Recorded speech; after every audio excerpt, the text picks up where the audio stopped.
లెక్కలు చేస్తేనే జోరు ఘాటుగా ఉండాలే రా బతుకు తీరు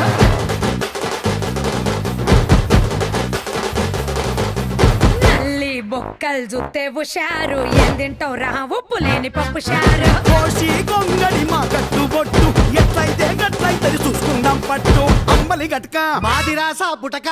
పూట పూట మాకే దసరా దోస్తాన్